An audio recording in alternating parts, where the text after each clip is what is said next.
to Straight Up Paleo, where we talk all things nutrition straight up. I'm one of your hosts, Christina Rice. I'm a holistic health coach and a nutritional therapy practitioner in training currently living in Los Angeles. I'm also the creator of the health and wellness blog, addictedtolovely.com, and the host of the Actually Adultish podcast. And I'm your other host, Kara Halderman. I'm a nutritional therapy practitioner from Dallas, Texas, creator of careaboutit.com, and co-host of the Low Carb Conversations podcast. In this podcast, we will be discussing all things paleo, health, and nutrition, along with answering questions straight from you. If you want to submit a question for us to answer on the podcast, head to straightuppaleo.com or email us at straightuppaleo@gmail.com. Remember our disclaimer. The materials in this podcast are only to be used for advice and are not to be used in place of general medical advice, diagnosis, or treatment. If you want to support the show, make sure to hit that subscribe button and leave a rating and a review on iTunes. Enjoy the show. Sup, Christina? Sup, Kara? How's it going? You know, chilling on this lovely Friday evening. What are you doing? I'm pretty sleepy, honestly. You just took some magnesium. I know, but it doesn't work that fast. Oh, yeah. I've been sleepy since lunch. I don't know what happened. I hope I didn't eat something I'm intolerant to. We're like intolerant to the world, so. Oh, you know what? I just started eating. I got really into chives, and I've never had them before, and I honestly feel like I'm reacting to them a little bit. Oh my god. Because I've been really sleepy ever since I started eating them. That is insane. Speaking of intolerances, if you're listening to this episode and you're intolerant to coconut, please send me a message and tell me what it feels like to be intolerant to coconut, because I think that's me right now. My worst intolerance fears are avocado and coconut. Avocado is the worst. I was intolerant to avocado for a period of time, and my lips would tingle and swell up, and my whole mouth would tingle, and it was very bizarre and weird. So don't ever do that. I was intolerant to it too, but nothing happened to my lips. My stomach, I had such bad stomach pains, I had to go to the doctor, and they had to give me it was really bad.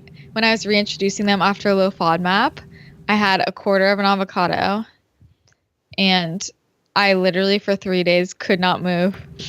But it's terrible. I kept eating it until the pain went away, because I was I refuse to be intolerant. I'm forcing my body to recognize this, pretty much. Yeah. But I don't get how people who eat really high-fat diets don't all become intolerant to coconut and avocado, because it's such a heavy part of your diet. They must not have leaky gut, but let's face it, everyone has leaky gut. I know.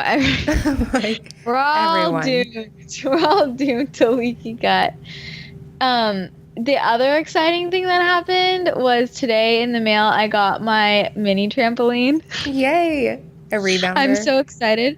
Yeah, but I got it for $25 off Amazon, and I think I have to set it up. So I'm praying it's not hard to set up. If it is, have you set it up before? Yeah, it's super easy, and honestly, it was years ago though, so I don't know. But be careful, because my stepmom, she bought one off of Amazon that was $25, and one of the springs broke when she was jumping on it. So. Oh my god. Stop. We used to have, when I was growing up, we used to have one of those huge trampolines, you know? Yes. And one time, it wore down, and then we were on it when it wore down. There was 5 of us on it, and we all jump up and we jumped down, and just all of the springs at once just broke, and we all fell through. Thankfully, it was grass underneath, so we didn't have a hard landing. What a tragedy. But that was fun. Okay, well, you're scaring me, but hopefully, I'm You're a fine. small person. You are. I'll be fine. You'll be good. Why did you get one in the first place? Well, because I keep hearing all of these biohackers talk about how incredible it is. And also, I've been getting really bored with my workout warm-ups when I work out in the morning, because I do all my workouts at home. And so I thought, oh, actually that could be a good like warm-up while also getting all these other biohacky benefits, you know? And if Ben Greenfield does it, I do it. Yeah. Basically.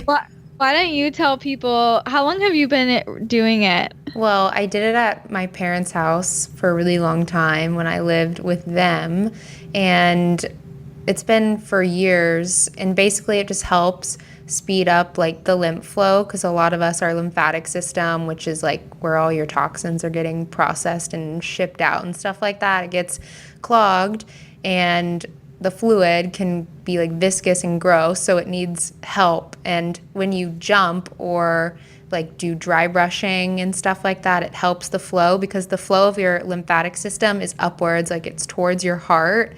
It's not downwards with the force of gravity. So like jumping and stuff like that helps with the lymphatic flow. And it's good for cortisol. I don't know the science behind that. I just hear people talking about it, and it's true.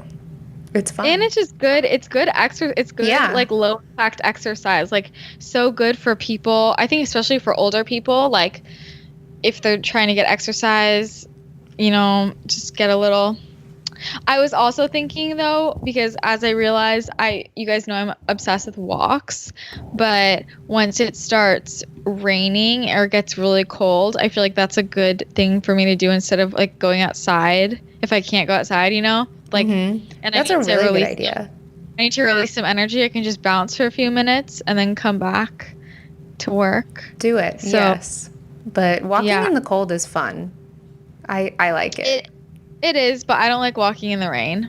No one does. And there's a hurricane in Texas, so I'm not going outside. For you. That scares the crap out of me. No, but I'm so excited for it to get like, I love like fall and winter. I'm obsessed. I cannot wait. You guys have like real seasons? Yeah, we actually have 4 seasons here in Texas, kind of. Our winter like sometimes doesn't exist.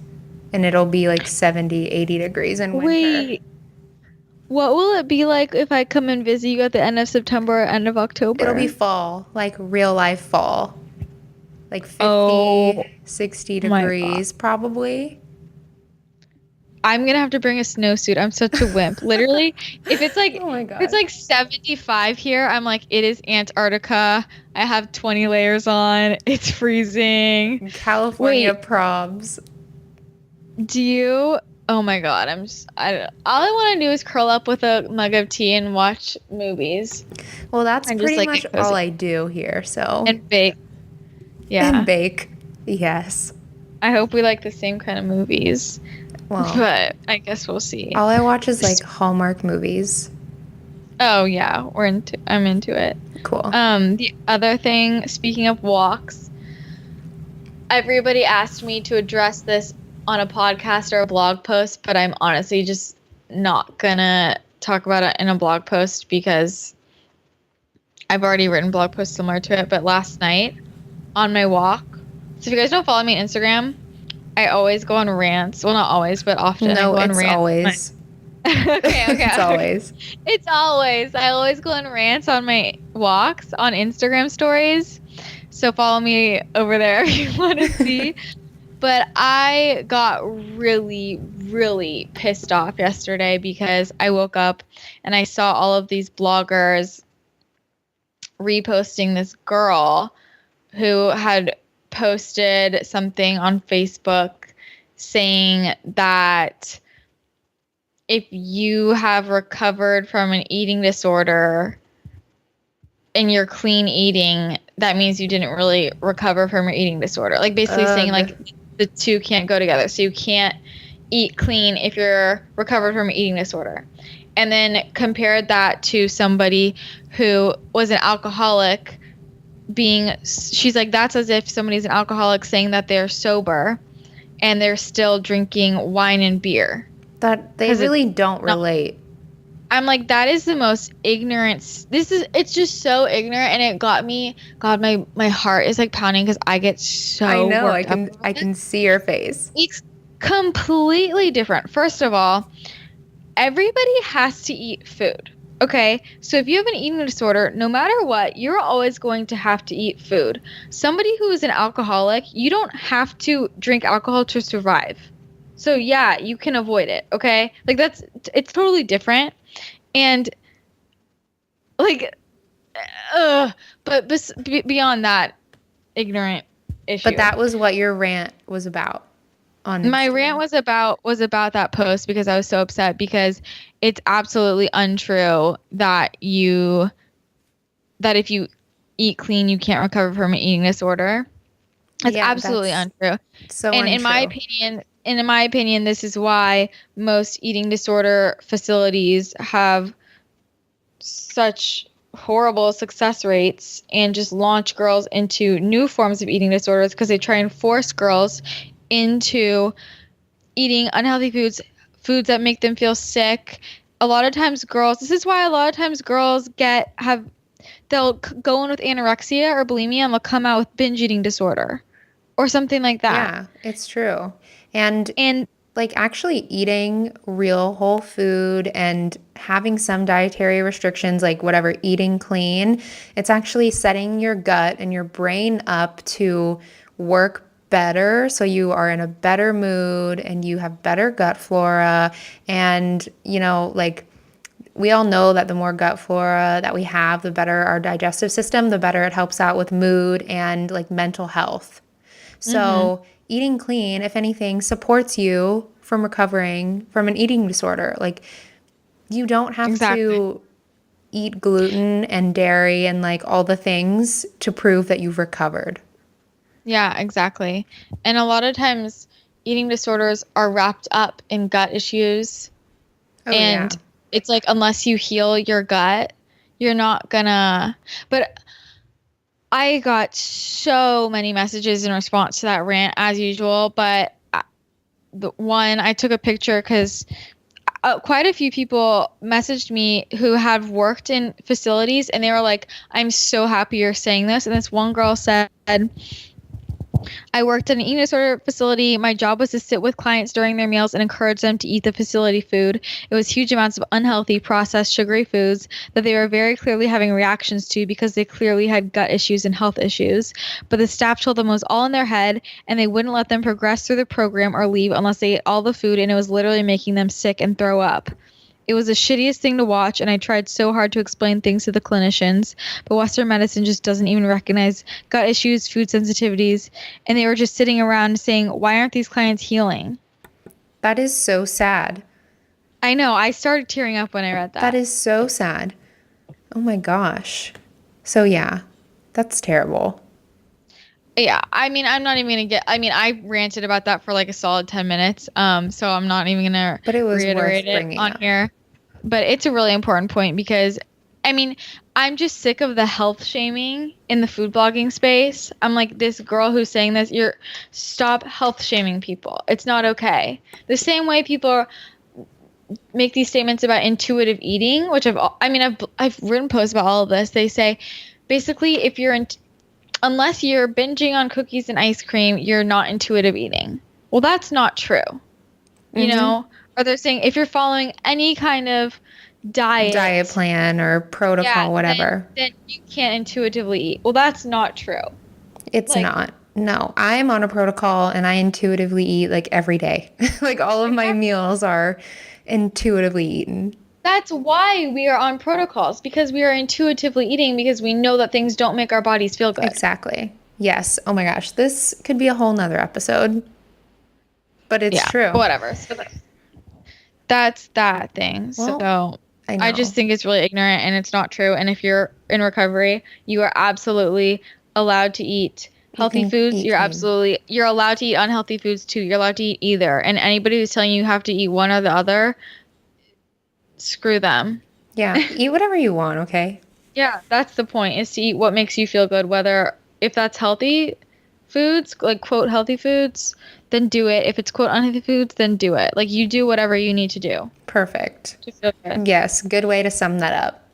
Yeah. So that's the state of affairs over here. So So I guess Christina's we should still start with, pissed. I'm ramped up, but let's start with some questions so I stop thinking about this. Yeah, this is our Q&A episode, our first one. Yeah. We've got, Actually, this first question relates to what we were talking about. it does.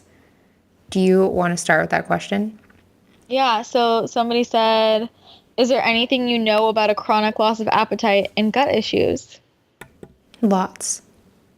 So much. Would you like to start off with this one?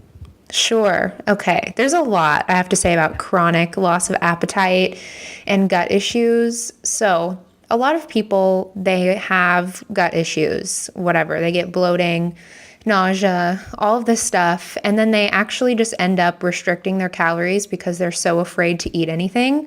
They're afraid that if they eat something that they're going to get a gut reaction, and you end up just eating smaller and smaller and smaller portions because you're so afraid of food.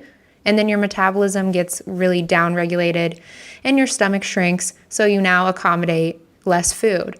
So that can be one thing. Are you restricting your calories because you're afraid of food because of your gut issue, and now you've just completely lost your appetite for food altogether? That's what happened to me, and I see it happening to a lot of my clients as well. They're just so afraid of food, and they'll eat like a piece of chicken and a little bit of broccoli and a couple times a day, and that's it. And they're just like, oh, well, I'm not hungry, so it's fine. But really, you're just kind of afraid, and your metabolism totally downregulated on that. And yeah, it's sad. And it's funny because we were just talking about this the other day about how scary it is. I was saying how scary it is to me how we can get so used to eating a certain amount of food that's really under eating, but we sort of train our bodies to tolerate that amount. Like I think about amounts of food that I used to eat and I'm like, wow, I would never feel full off of that. But back then that's all I needed and I felt so full, you know? Yeah, well, you can train yourself to eat any amount of food. Yeah. And your body will accommodate for it, basically. In response to this question, I mean, my first thought was, I go, does she have an eating disorder? Because eating disorders often correlate with both gut issues and a loss of appetite. Mm-hmm. So that's one thing I'm wondering. Yeah, and like we need more information. I'm like, what kind of gut? I mean, gut issues can mean anything. Like constipation and undereating go hand in hand. Yeah, Bloating, you don't want to eat when you're bloated and constipated. Mm-hmm, So if that's your issue, then but like, of course, undereating can cause constipation and bloating. So there's that. So some if you're constipated, a lot of times you need more food to put some bulk in there so you can have a bowel movement. That's the issue.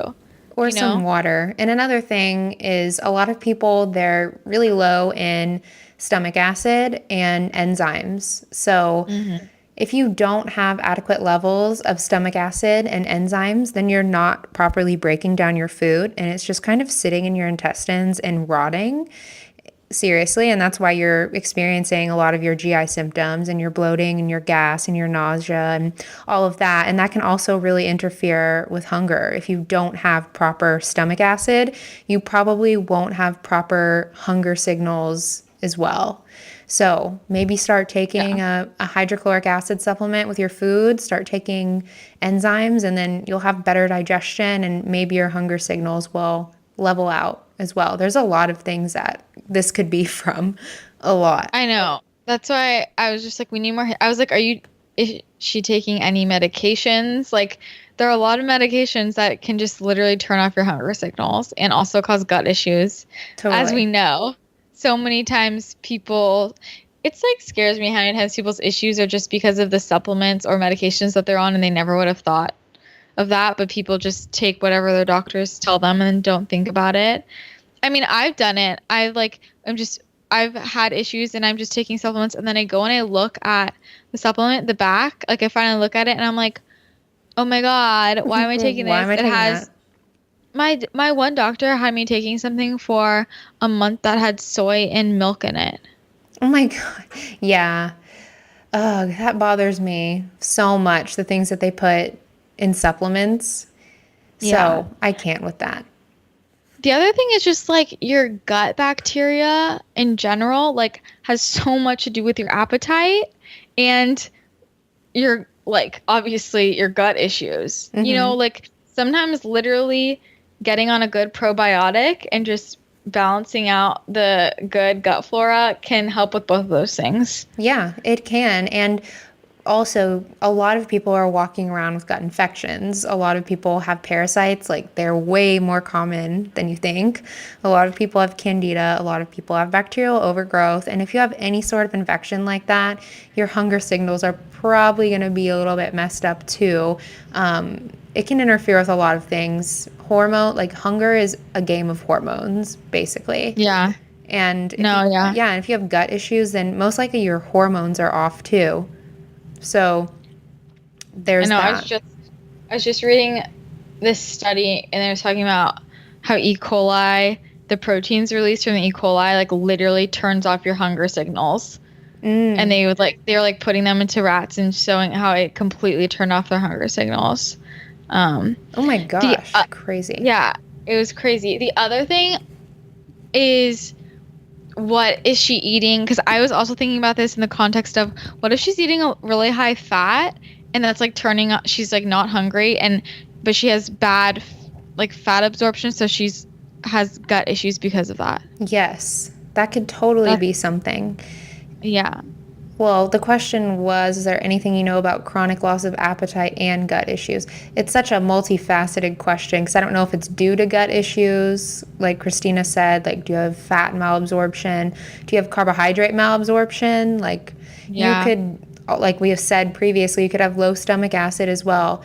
I would fix the gut issues, like whatever it is, work on fixing it. Just do basic level stuff, like taking an HCl supplement and enzymes, and maybe doing a mild elimination diet and taking with collagen. The help of a practitioner. Of course. All of it. The thing is, though, whenever I hear things like this, my first instinct is, when people say I have a chronic loss of appetite, my first thing is like, okay, does that mean that you have a loss of appetite and you're not eating? Or does that mean like you just don't feel hungry? Because in my opinion, it is so important you have to keep eating. Like, you have to keep eating your meals even if you're not hungry. I agree with that. Like, and that's honestly my biggest pet peeve, and people get into such worse trouble when they just stop, when they're, quote, listening to their bodies. Sometimes we can't trust our body signals, especially if you have gut issues. Yeah. Like, I just don't like when people they say they have a loss of appetite and they use that as an excuse to not eat meals. Exactly. You know? Yeah, you may have a chronic loss of appetite, but like you said, if you have a chronic loss of appetite and you're only eating one meal a day and you're like, I'm listening to my body, I'm not hungry, you probably still should eat more anyways. The reason why you're not hungry is because your body is in a stress response, and it's prioritizing dealing with that stress response over eating food, basically. And you need fuel still. Like, you still need to at least eat 2 meals a day, like, please, if you have this chronic loss of appetite. But just that sounds bad, but forcing yourself to eat. You need 3 meals. I agree.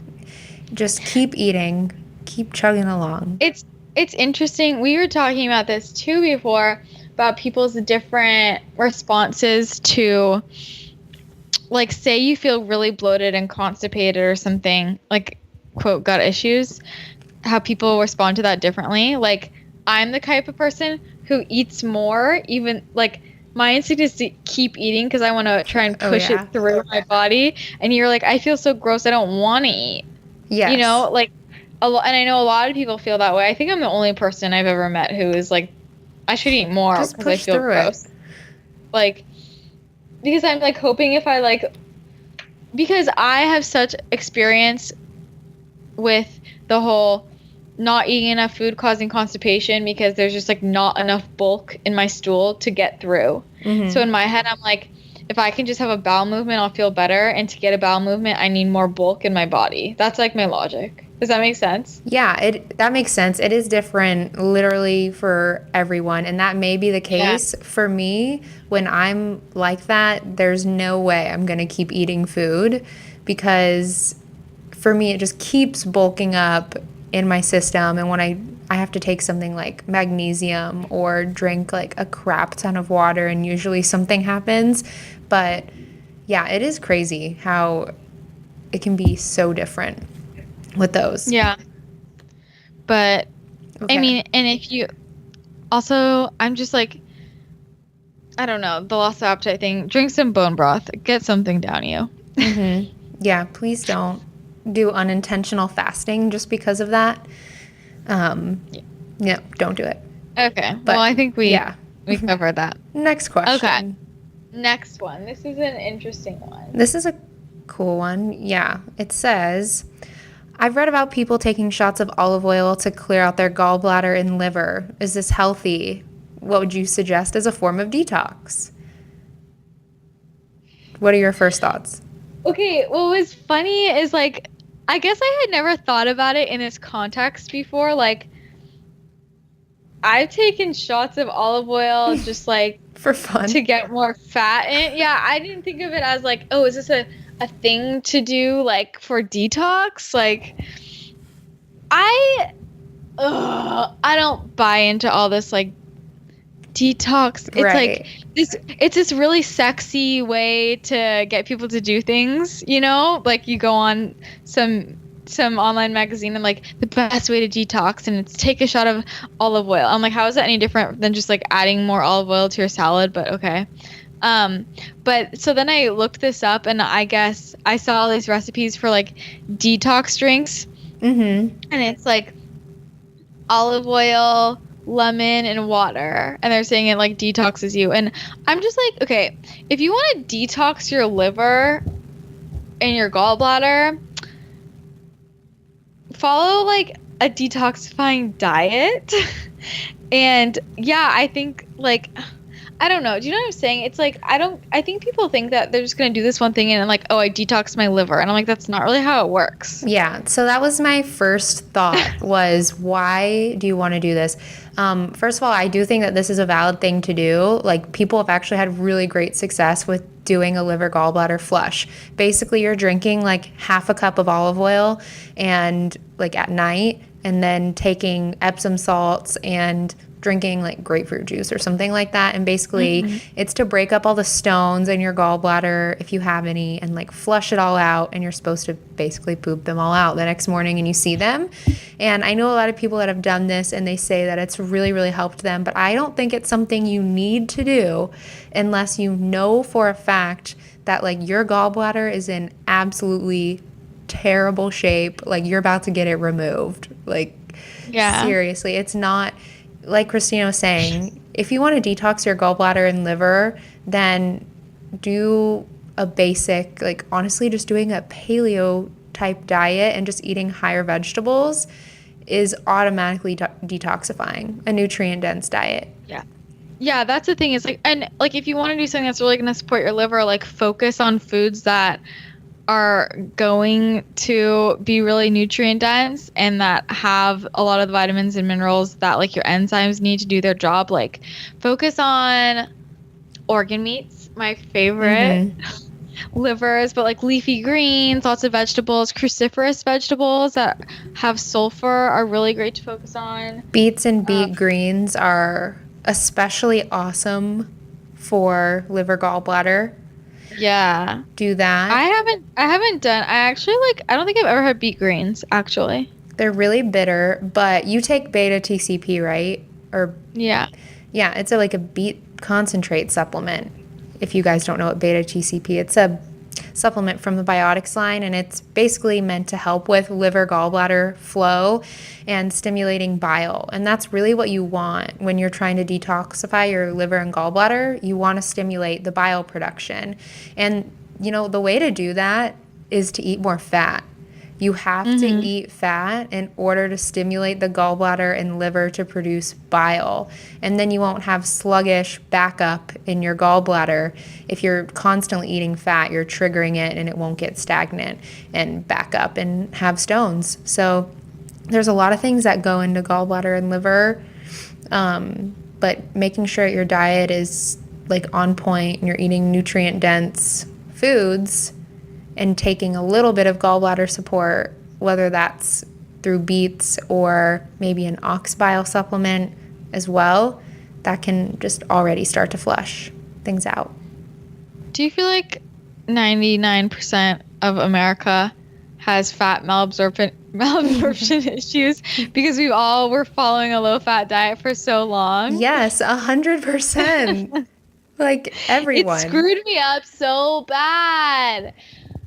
And then it's hard because when people start to incorporate fats in, they have these weird reactions and they're like, oh, wait, I just can't handle it. I'm like, no, you just have to teach your body to process it the same way when vegans are like, my body can't do animal products. I'm like, that's because your body hasn't had them in a while and you got to teach it. Exactly. You gotta teach it to tolerate it. Yes. Digest it. Once you stop eating fat, you stop producing bile. And so you add it back in and your body's like, what the hell is this?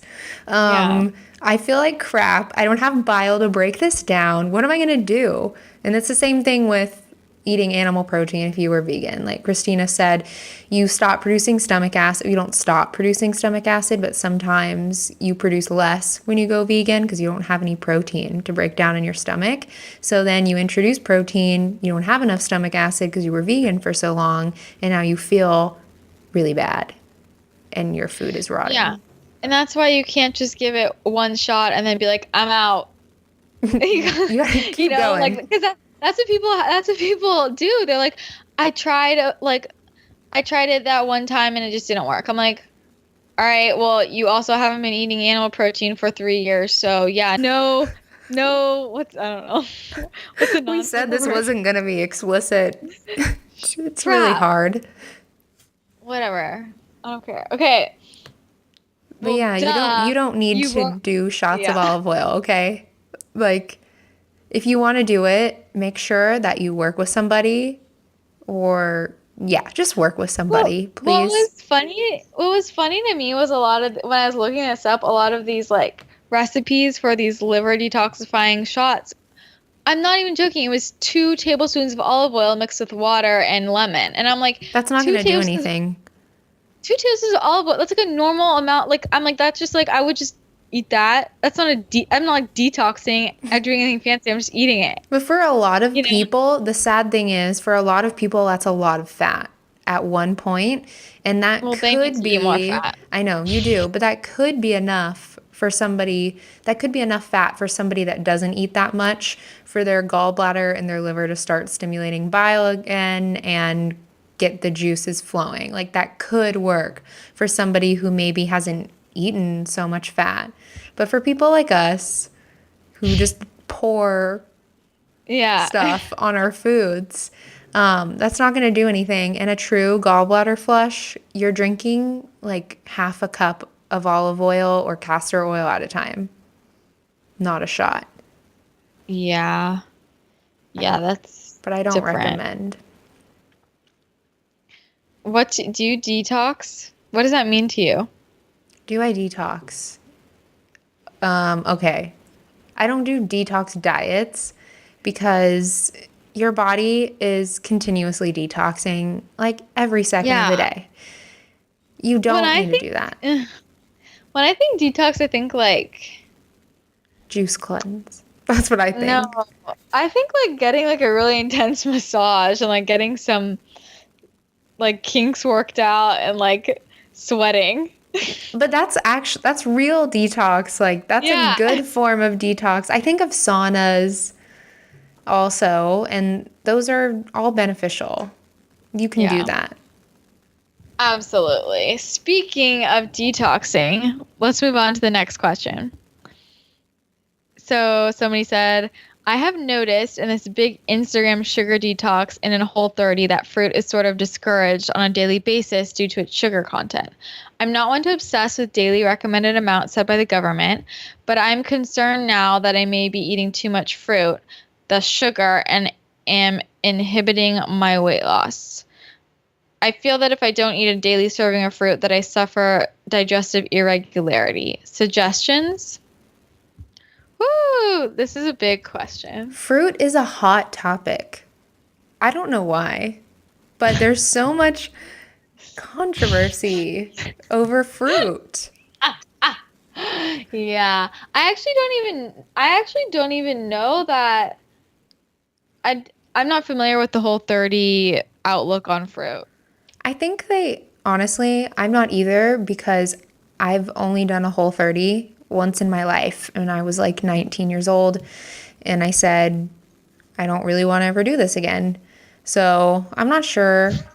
I think you can have like a couple pieces of fruit a day. This person is saying it's sort of discouraged on a daily basis. Well, okay. Do you remember when the Mind Body Green did their sugar detox and everybody freaked out because they said limit fruit to 1 to 2 servings a day? And honestly, I was like, can you guys calm down? First of all, no one's forcing you to do this. Second of all, it's not saying no fruit allowed. It's just saying try and do 1 to 2 servings. And if somebody can't limit their fruit to 1 to 2 servings, that's a sugar addiction. Yeah, honestly. That's bad. Like, okay, sorry, it's not bad, but if you can't limit it to 1 to 2 servings a day, seriously, that's a sugar addiction. And we don't need fruit to be healthy human beings. Like, you don't even eat fruit, do you, Christina? Besides avocados. No, I don't eat fruit. Yeah, like Christina doesn't even eat fruit. I didn't eat fruit for a really long time. You can get all the vitamins and minerals and all that great stuff from vegetables. So you don't need it. And your body is not going to completely freak out if you stop eating it for like 7 days or 30 days. But I do think that fruit can be a really great part of anyone's diet as long as you don't have issues absorbing like fructose malabsorption or issues with fermentable carbohydrates within your gut. Then it can be a really great addition to anyone's diet, as long as you're not eating like 30 bananas. I mean, yeah, this is the thing. Like they're asking about in terms of weight loss, and the truth is, like, does fruit sometimes inhibit people's weight loss? Yeah, it does sometimes. But there are so many other factors. First of all, if you're active. Second of all, how old are you? This is a big reason why we wanted to start this podcast, because so much of the information about health and all of that is put out there to just a general audience, right? And who they're mainly talking to are hormonally challenged 50-year-old women. Yes. Like, I'm sorry, and that's not us. And that's not who a lot of the people who are actually reading this stuff are either. So they're writing this to apply to these women who are older, but the people who are reading it are in their 20s. And it's a completely different issue. Like, It's 100% a different issue. And as you get older, like a lot more people, a lot more women, they develop insulin resistance. So yeah, fruit may be a really big issue for them on their weight loss journey because you have insulin resistance. But if you're young and you work out and you eat pretty well and you're eating a serving of fruit or 2 a day, then you're fine. You're going to be okay. I mean, especially if you're eating fruit after, like, if you do a workout, and it can be used to replenish your glycogen stores. Like, that's a really great time to eat it. But you also don't have to get so picky about, like, it's gonna be fine. Where fruit, honestly, but it's just so individual. Some people do better on a higher carb diet. They really do. We look at all these different. Think about your ancestry, and there are people from different parts of the globe who just do better with different macronutrient ratios. Just because of where they are from ancestrally. Like there are a lot of ancient like tribes who were really high carb and others that were really low carb and really high fat. Like it's just different for depending on your genetic makeup too. Mm-hmm. Yeah, it's true. And yes, it is true that the fruit that we have today is like twice the size and has twice the sugar. So that probably is another reason why fruit is such an issue for some people in weight loss, because we're just not used to consuming sugar bombs like it's not that. real fruit. It's not real. Yeah. But another thing is when you say inhibiting your weight loss, how much weight do you have to lose? Do you really need to lose weight? Do you really need to lose weight? Or are you just trying to look a particular way? That could be said for pretty much anyone talking about weight loss, because for a while I used to think that I had like 10, 20 pounds to lose. So I completely cut out fruit and most starchy carbohydrates. I wasn't keto. I just cut out starchy carbohydrates and fruit because I read it online like most people do. And yeah, I lost the weight, but it was really unhealthy and I didn't actually need to lose that weight. And then I became afraid of fruit and I became afraid of starchy carbohydrates. So there's no reason to be afraid. And do you really need to lose that extra 5-10 pounds if that's how much you're trying to lose? Yeah, that's the issue, is that so many people are trying to lose weight and they don't have weight to lose. Mm-hmm. And then they're like, well, I'm stalled. Well, no, you just don't need to lose any weight. Yeah, your body's done. It's happy. Yeah, like, so that's why people need to take a good hard look at themselves and figure out, what are you really chasing? What are you really after? If you really lose any weight, like, is that really going to make you happy? Because there's probably something underlying that you need to deal with. The other thing, I'm kind of going back to what you're saying. I mean, that's literally how I made myself completely carbohydrate intolerant, because I cut out all starches and all fruit for a while, and then it basically made my body completely resistant to them. And then when I tried to add them back in, that's when I started having those crazy reactions, and I would start fainting, and my body just couldn't metabolize carbohydrates or fructose, and it was a mess. And now I'm literally like, I cannot let that happen again, because I want to be able to eat it whenever I want. I don't want. Yeah, you were talking about like Thanksgiving. You're like, I just want to eat a sweet potato at Thanksgiving. Like, you don't want to make your body not able to metabolize everything. You want your body to be able to metabolize anything you throw at it. But I mean, but the other thing is, I have a problem with these people who are putting 10 bananas in their smoothies. I do too. That's ridiculous. And that actually used to be me. I did a 30-day raw vegan cleanse, and you can still find it on my Instagram. I did it real far. I did it, and they told you to put like 2, 3, 4, however many bananas and dates in your smoothies that you wanted. And it was pretty much a no-fat diet. You could have like half of an avocado a day.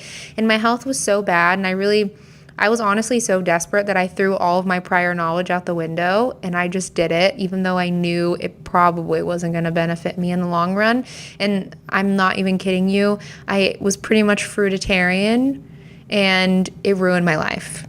Like, that's so scary. It ruined my life. I had really bad issues digesting fat. After that 30-day cleanse, I actually suspect I was like mildly insulin resistant, because I ate so many bananas and so many dates. It was crazy. So, don't do that. This is the thing. Raw fruitarian. Natural sugar is still sugar. And it's debatable if it's actually natural sugar, because all of these fruits are not regular fruits anymore. So because we've injected them with scary growth hormones. This is the thing, though, not to be afraid of these things, but just to be aware. That's the difference. It's like, so if you're gonna eat, I don't know, a banana, if you're going to put dates in your smoothie, then don't put in 5 more bananas. If you're going to eat a date, then you don't need to eat a bowl of strawberry, like, you know what I'm saying? It's like all about being aware and just not overloading your body at one time with all of the sugar. Yeah, exactly. But you don't need to be afraid because the internet is telling you, like, oh, you're not losing weight because you're eating fruit, or you're not losing weight because you're eating starches. Like, do not give in to those sort of fear tactics. Just experiment. And seriously, maybe a higher carb diet does work for you. What's interesting is sometimes a higher carb diet does get people out of weight loss plateaus, but sometimes it's the opposite. It really depends on the person, and it's usually whatever you're doing right now. You usually need to do the opposite to push yourself. Like, it's almost like a change in diet is what elicits change in your body, not even necessarily what the change is sometimes. But the other thing is, though, like, fruit is different than other carbohydrates, like, because fruit is like metabolized in the liver. Mm-hmm. And when you have excess dietary carbs in your diet, those excess carbs turn into triglycerides in the liver. So fructose is like more easily converted into fat than other types of carbohydrates. It's true. So, I mean, like, scientifically, like, yeah, that's why sometimes it does hurt people's weight loss, but that doesn't mean it hurts everybody's weight loss. And that's also, again, dependent on their activity level and when they're eating them and how much they're eating, you know? So basically that's why it's all about being aware of how much you're having. Because it's a problem when you have excess carbs in your diet. Mm-hmm. That's not any carb, it's excess. Yes, excess. For your body. And that's why I think those sugar detoxes in Whole30 can be beneficial to people, because it's saying, hey, let's try and eat 1 to 2 pieces of fruit a day. And then if that's hard for you, now you know that you probably have a sugar addiction issue and that you were probably eating a little too much fruit prior. So that's what the goal of sugar detoxes and Whole30s are, is to just bring awareness of what you're eating currently and how you can adapt to make your diet even better. Yeah, and that's why I think they're good, because it's awareness, and you have to remember it's not a forever. Like, things like that aren't a forever. It's like, just because you're limiting fruit to 1 to 2 servings a day right now doesn't mean that for the rest of your life you're never allowed to have more than 1 to 2 servings of fruit a day. That's not true at all. But I think it's a really good exercise for people who do eat a lot of sugar, just to be more aware of not only like sugar consumption, but looking at just in general, looking at all of their products that they're eating, like looking at ingredients and just like really learning what's in their food. Because I think people would be shocked at how much sugar they eat every day. I mean, I can't even imagine what I used to eat 3 years ago. I mean, I'm sure you feel the same way about how I used to eat. Like, I might as well just be eating bowls of straight up white sugar. Yeah, basically, that's what all day long.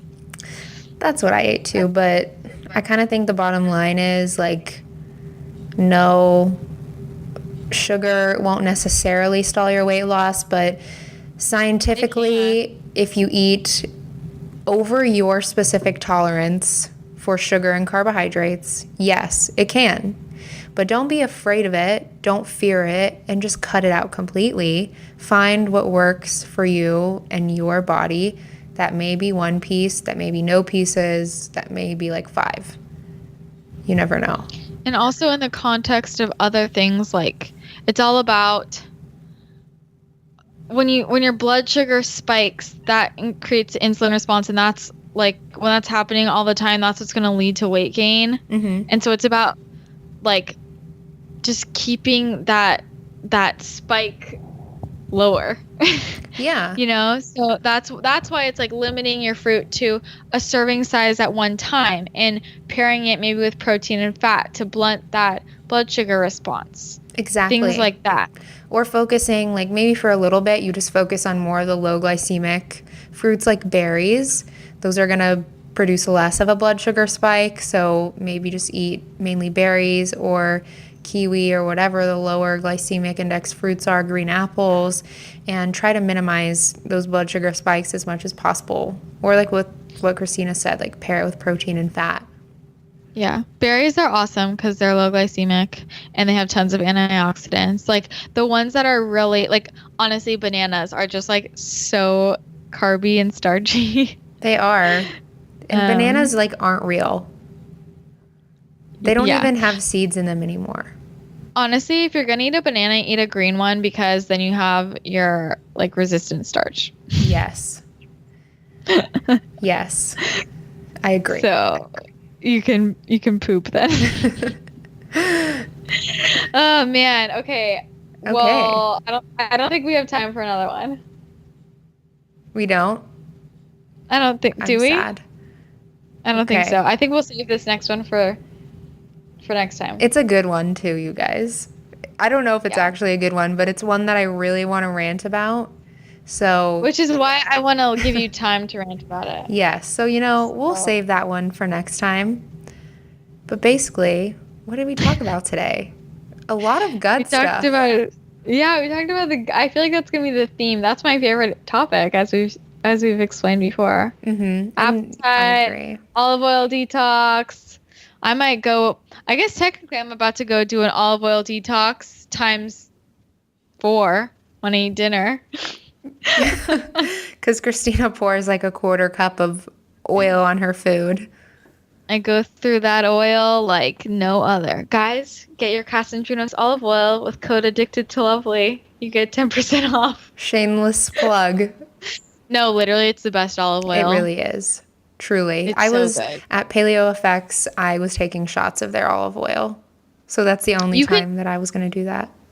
Yeah, no, you can literally taste the difference in real olive oil because it has this kind of like peppery, like kind of makes you cough, you know? Yeah, a little bit. And it's so much more earthy and like robust, and you can actually taste it.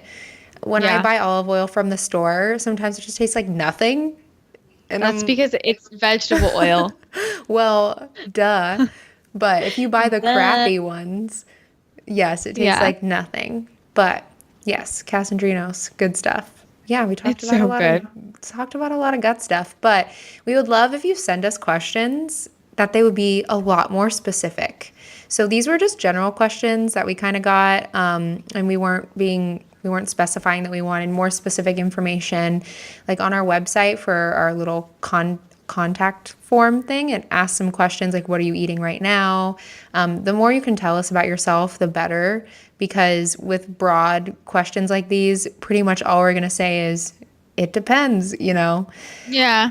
So the more info you can give, the better. And remember, it's so important to work with somebody one-on-one. Like, honestly, I think everybody needs a little guidance because we are all so individual and we are not doctors. So no, these are just our thoughts. I hope you enjoyed them. But yeah, definitely make sure you submit your questions to straightuppaleo.com on our contact form, or you can email us at straightuppaleo@gmail.com. You also definitely need to join our Facebook group, Straight Up Paleo Pals. It's the best. It's the best. We're going to do a giveaway soon to celebrate the launching of SUP, the best podcast ever. And if you liked this show so far and you want to show your support, please subscribe. Please leave a rating and a review on iTunes. And subscribing is free, you guys. It honestly shocks me how many people don't know. They think that subscribing costs money. Wow. Did you know that? Some people don't even know how to subscribe to podcasts. Like, I talk to everyone, not everyone, but everyone that I talk to, they're like, no, how do you even listen to podcasts? Oh, man. Well, if they're at that stage, will they even be this far listening to this? Probably not, but so if you're listening to this, you're one of the smart ones. Congrats. Press that pretty little subscribe button and tell people about the show. And yeah, we just want to get the word out about how fun this is. And we want to help you guys. We navigate this scary health world. I know. Just be more specific. Truth free. All right. Thanks for listening, you guys. We are going to talk to you again next week. Peace out. Okay. Bye.